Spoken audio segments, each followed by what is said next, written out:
আমরা আগের এপিসোডে দেখেছিলাম লিঞ্জিও ফিরে যাবে বলে সুচাও স্যার হয়ে যায়। এরপর লিঞ্জিওর ঘুম আসছিল না, তাই সে ছাদে যায়। সুচাবের আঙ্কেলও ছাদে যায় আর সে সুচাবের হয়ে তার কাছে ক্ষমা চায় আর বলে, আমি শুনলাম তুমি কাল ফিরে যাচ্ছ। লিঞ্জিও বলে, এখনও ভেবে দেখিনি। তারপর তাদের স্কুলের ম্যাম আসে লিঞ্জিওর খোঁজ নিতে। তাকে দেখে সুচাবের আঙ্কেল তাকে তাকিয়েই থাকে। পরদিন সকালে লিঞ্জিও ব্রাশ করতে আসলে সে শুনতে পায় যে স্পিকারে সুচাও তাকে সরি বলছে আর এত তাড়াতাড়ি যেতে বারণ করে। এটা শুনে লিঞ্জিও খুশি হয়। এরপর স্কুলে যাওয়ার সময় শপের বাইরে তারা খাবার খাচ্ছিল। তো সুচাও বলে, আরও খাবার নিলে তোমাকে টাকা দিতে হবে। তখন লিঞ্জিও তাকে অনেক টাকা ট্রান্সফার করে দেয়। লিঞ্জিও বলে, আমি যে গান লিখেছি তার জন্য কন্ট্রাক্টে সাইন করতে যাব, তুমিও যাবে শহরে আমার সাথে। সুচাও না বলে উঠে চলে যায়। এরপর লিঞ্জিও তার ফ্রেন্ডসদেরকে জিজ্ঞাসা করলে তারা অনেক রকমের কারণ বলে, কিন্তু জিনজিন বলে ছোটোবেলায় শহরে গিয়ে তার বাবা মা মারা যায় আর বড় হওয়ার পর গেলে তখন ওর ঠাম্মা মারা যায়, তাই সে শহরে যায় না। পরের সিনে সুচাওয়ের আঙ্কেল এসে বলে, তুমি সুচাওকে সাথে নিয়ে যাও শহরে। লিঞ্জিও বলে, ও তো যাবে না। তার আঙ্কেল বলে, আমার কাছে একটা প্ল্যান আছে। তার আঙ্কেল তার চোখে ব্লাইন্ড ফোল্ড দিয়ে বলে, এখনই তুমি ওকে নিয়ে যাও, তাহলে ও বুঝতে পারবে না। এরপর সুচাওয়ের ঘুম ভাঙলে সে দেখে সে শহরে পৌঁছে গিয়েছে। সুচাও কার থেকে নেমে ব্লাইন্ড ফোল্ড পরে বলে, আমি অন্ধ, আমি কিছু দেখতে পাই না।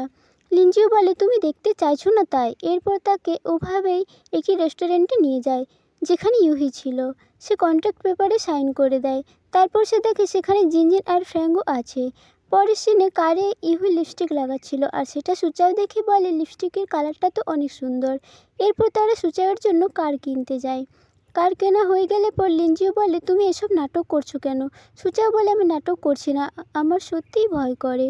লিঞ্জিও তাকে ছেড়ে চলে যায় আর তখনই কেউ একজন তার চোখের ব্লাইন্ড ফোল্ডটা খুলে দেয়। সে একটি কারকে দেখে অনেক ভয় পেয়ে যায়। তখনই লিঞ্জিও এসে তাকে জড়িয়ে ধরে আর সুচাওয়ের কানে ইয়ারফোনস লাগিয়ে দেয় আর বলে, একবার তাকিয়ে দেখো, শহরটাও অনেক সুন্দর।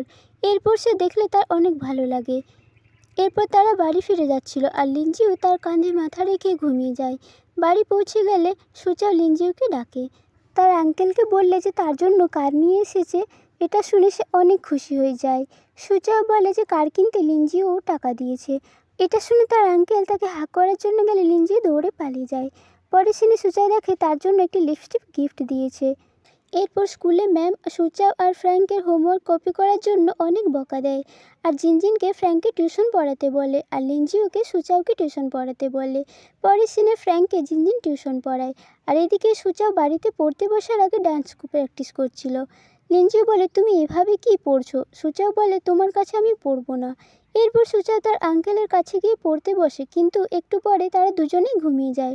তারপর লিঞ্জিও তাকে পড়ায়, কিন্তু সে বুঝতে পারে যে সুচাও অনেক কিছু জানে না, তাই সে তার নোটস তাকে পড়তে দেয়। পরদিন সকালে ম্যাম হেঁটে হেঁটে স্কুলে যাচ্ছিল, তখন সুচাওয়ের আঙ্কেল তাকে লিফট দেয়। এরপর ম্যামকে সে টিফিনও পাঠায়। এরপর তারা স্কুল থেকে ফিরে আবার পড়তে শুরু করে। কিছুক্ষণ পড়ানোর পর লিঞ্জিও টেবিলে মাথা রেখে ঘুমিয়ে গিয়েছিল। সুচাও দেখে তার ইয়ারফোনটি কানে নিয়ে শুনতে পায় লিঞ্জিও সুচাওয়ের ছোটোবেলার ভয়েস রেকর্ড শুনছিল। এরপর সে বুঝতে পারে লিঞ্জিও তার ছোটোবেলার ফ্রেন্ড ছিল আর ছোটোবেলায় তাকে মোমো বলে ডাকতো। আর সে একদিন বলেছিল যে আমি তোমাকে লাইক করি, বড় হওয়ার পর আমি তোমাকেই বিয়ে করব। এরপর লিঞ্জিওর ঘুম ভেঙে যায় আর সে তাড়াতাড়ি ইয়ারফোনটি নিয়ে নেয় আর জিজ্ঞাসা করে, তুমি কিছু শুনলে? সুচাও বলে, আমি কিছু শুনিনি। তারপর সুচাও জিনজিনকে গিয়ে এই সব কিছু বলে। পরের সিনে স্কুলে লিঞ্জিওর সাথে দেখা হলে সে পালিয়ে যায়। এরপর স্কুলে ম্যাম বলে যে এইবার ক্লাসে আর কেউ ফেল করেনি।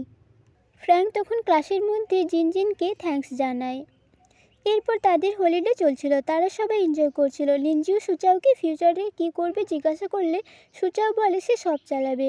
এরপর সেখানে জিয়াং আর ইহু চলে আসে। তারা সবাই মিলে প্ল্যান করে স্কুল তো এখন ছুটি, কোনো অ্যাডভেঞ্চার করবে। তাদের গ্রামে নাকি একটি হান্টেড বাড়ি আছে আর তার মধ্যে একটি উইশিং রুম আছে, সেখানে কিছু চাইলে সেটা পাওয়া যায়।